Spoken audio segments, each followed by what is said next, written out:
નમસ્કાર મિત્રો, મારી યુટ્યુબ ચેનલ પર આપનું હાર્દિક સ્વાગત છે। આજના તાજા સમાચાર। પ્રેમમાં નિષ્ફળતા મળતા રાજકોટમાં લોહિયાળ જંગ ખેલાયો હોવાની ઘટના સામે આવી છે।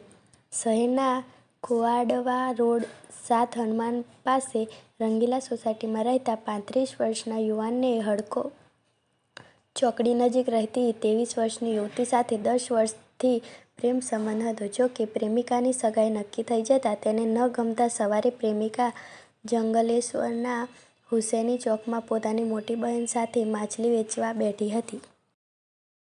યુવકે ત્યાં જઈને યુવતીને પેટ, છાતી, હાથ, પગમાં છરીના 5 ઘા મારી દીધા હતા। બાદમાં યુવકે પોતાના પેટમાં પણ 3 ઘા મારી દેતા બંને લોહી લુહાણ થઈ જતા સિવિલ હોસ્પિટલમાં ખસેડવામાં આવ્યા છે। આ ઘટનામાં યુવતીની હાલત ગંભીર છે। પોલીસે હત્યાની કોશિશનો ગુનો નોંધવા કાર્યવાહી હાથ ધરી છે।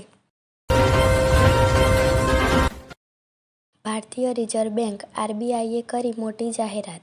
દેશની સેન્ટ્રલ બેંક ટૂંક સમયમાં 50 રૂપિયાની નવી નોટ જાહેર કરશે। આ નોટની ડિઝાઇન નવી 50 રૂપિયાની નોટો જેવી હશે, જેના પર નવા આરબીઆઈ ગવર્નર સંજય મલ્હોત્રાના હસ્તાક્ષર હશે। સાથે જ 50 રૂપિયાની જૂની નોટો પણ માન્ય રહેશે। જો મિત્રો અમારી ચેનલ પર તમે નવા હોય તો અમારી ચેનલને સબસ્ક્રાઇબ જરૂરથી કરજો।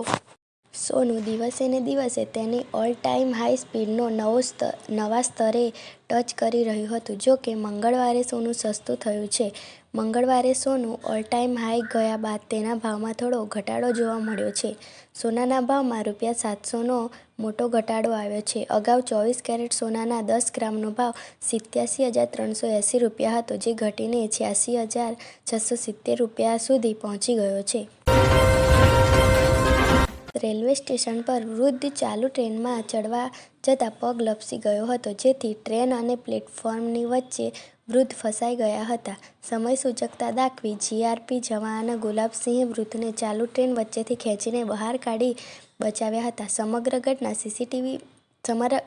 સીસીટીવી પણ સામે આવ્યા છે। તાત્કાલિક સમય સૂચકતા વાપરીને સુરત રેલવે પોલીસના જવાન ગુલાબસિંહ મનસુખભાઈએ વૃદ્ધને ટ્રેન અને પ્લેટફોર્મ વચ્ચેથી ખેંચી લીધા હતા। આ દરમિયાન અન્ય લોકો પણ દોડી આવ્યા હતા અને વૃદ્ધને સ્વસ્થ કરવામાં મદદરૂપ થયા હતા। વૃદ્ધ સ્વસ્થ થતાં તેમને ટ્રેનમાં બેસાડી રવાના કરવામાં આવ્યા હતા। જો કે સુરત રેલવે પોલીસના જવાન દ્વારા કરવામાં આવેલી કામગીરીની ઘટના સીસીટીવી કેમેરામાં કેદ થઈ જવા પામી છે।